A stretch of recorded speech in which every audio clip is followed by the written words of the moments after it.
So this is an update for the 084 patch of Devouring Orb after the nerf. Let's talk about it. I have a build planner that I want to share with you for my current build. And I also want to talk about legendary items too. So with the Masteries, let's talk about this first because there's no change to it. The Masteries should be all about the same.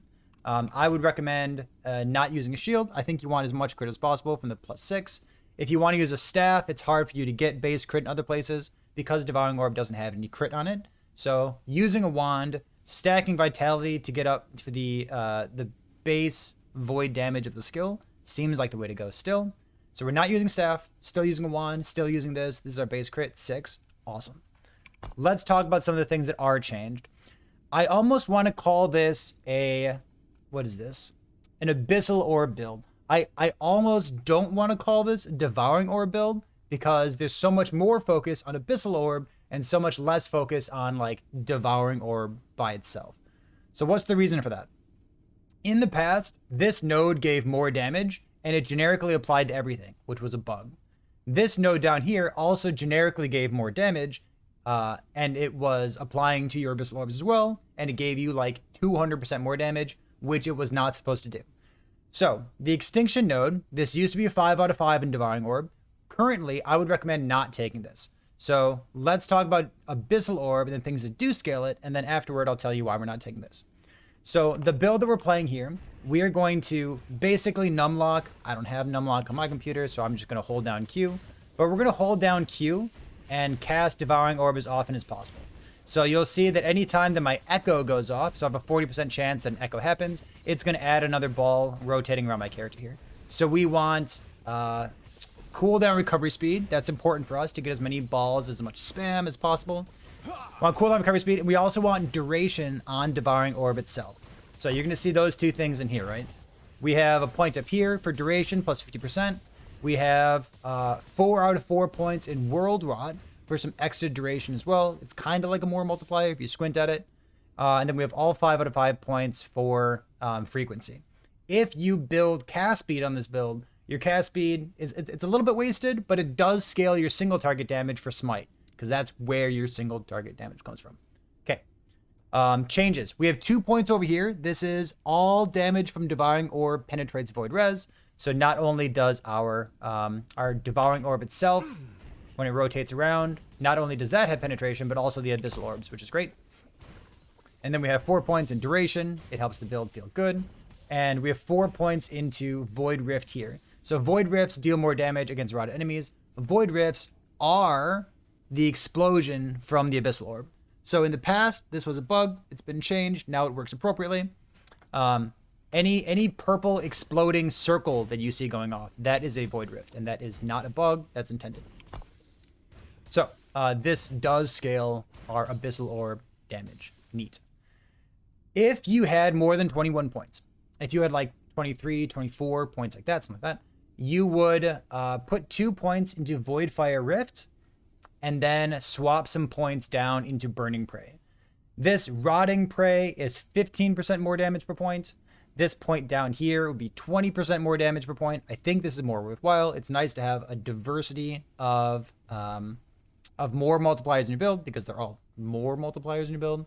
If you're not comfortable with something like that, I'm pretty sure it's better. You could also spec into penetrates void resistance. The reason that this is less useful than you would think is because you have so many small hits between Devouring Orb hitting, the Abyssal Orbs hitting, Smite hitting, Volatile Reversal hitting, and your build will have a chance to shred void resistance on hit. So I think it's worthwhile if you get 23, 24 points in Devouring Orb to come down, swap some points, put some into Burning Prey per point. All right, so that covers the left of the tree, that covers the right of the tree. In the middle of the tree for Devouring Orb, we have 2 more points into Abyssal Rush, which has been nerfed, but it gives a little bit of cast speed, so whatever. And then we also take Cosmic Impact. You could focus strictly on Devouring Orb. You could take these 2 points, put them right here, and then swap all these 4 points from Rotting Prey into this, and you would have more damage. However, if you don't take Cosmic Impact, the ball that is circling you, the Devouring Orb, not the Abyssal Orb, not the thing you drop behind you, but the Devouring Orb doesn't actually hit. And I think it's worthwhile to have that. It makes Lunge feel super impactful. It makes it feel like when you're walking into a pack of enemies, the whole thing blows up. The build feels anemic if you don't have this. So even though we're not building around Devouring Orb, even though we're only building around this thing here, I definitely think that this is where you want to be. So for reference, we tried out 5 different variations of Devouring Orb on patch day. We tried out all sorts of different things. We tried out this, we tried out this, we tried out this. We tried different variations. This is the one that I would recommend to you. So Devouring Orb here is the biggest change. If you want lunge, just drop Volatile Reversal, drop Sigils of Hope, drop something and put in lunge if you want to. But like the highest damage variation, I think this is a great place to be. So are there any other changes beyond that? Not really. You can try to seal stuff. Sealing stuff is incredible. You should be using your Glyphs of Despair. They feel so good to use. But I think the more impactful thing that I can mention to you is, let's see. This is the build planner that I will provide you with. This will be in the description of the YouTube video. I want to show you this. So this is my recommendations for you for items that might drop with LP, with legendary potential, right? So legendary potential, you can have unique items to drop. If it has 1 LP, you can bring it to the temporal dungeon and then use the eternity cache. And you basically, you take a unique item, you take an exalted item, and you grab X number of stats from the exalted item, and you slap them onto the unique item, where X is the amount of LP that your unique item has. So the items that you should watch out for if you're playing this build. First of all, let's talk about Siphon of Anguish. This thing drops super commonly from Shade of Orobis. You will fight Shade of Orobis while you're doing your Empowered Monoliths. If you get this thing with 1, 2, maybe 3 LP on it, you could put void damage on it. You could put crit chance on it. You could put health. You could put res. You could put crit avoid. You can put any number of things on this. It's a pretty generically good ring, even if you're not using the Doom bit of it. Like you have leech rate, which is really hard to come by.